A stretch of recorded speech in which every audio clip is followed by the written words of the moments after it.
সবাইকে কাঁদিয়ে পৃথিবীর মায়া ত্যাগ করেন আর্জেন্টিনার কিংবদন্তি ফুটবলার দিয়াগো ম্যারাডোনা। যদিও মৃত্যুর পরও তার মাথার উপর ছিল মামলার বোঝা, তবে ৩ দশক পর অবশেষে সেই মামলা থেকে নিষ্পত্তি পেলেন ফুটবলের মহানায়ক।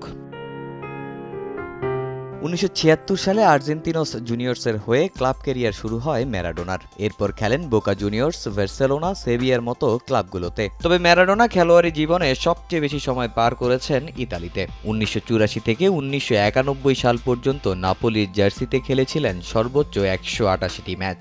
ফুটবলের মহানায়ক সবচেয়ে বেশি সম্মানও পেয়েছিলেন এই ক্লাবটিতেই। তবে সেই ইতালিতেই মামলায় পড়েন ম্যারাডোনা।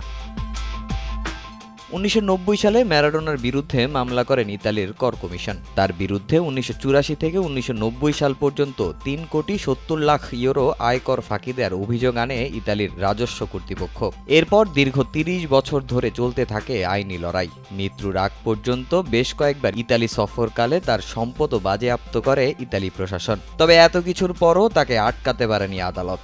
অভিযোগ প্রমাণিত না হওয়ায় মৃত্যুর ৩ বছর পর ইতালির সর্বোচ্চ আদালত সেই মামলা থেকে নিষ্পত্তি দেন ফুটবলের কিংবদন্তিকে।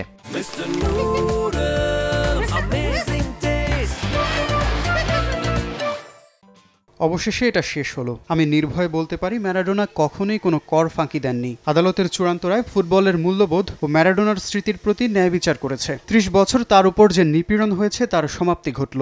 পাশাপাশি আমি বলবো তার পরিবারের ক্ষতিপূরণ দাবি করার অধিকার রয়েছে। আশা করছি তারা এই সুযোগ নেবে। ১৯৮৪ সালে বার্সেলোনা ছেড়ে নাপোলিতে যোগ দেন ম্যারাডোনা। ইতালির ক্লাবটিতে ৭ বছর পার করার পর ১৯৯২-তে এক মৌসুমের জন্য সেভিয়ায় যোগ দেন তিনি।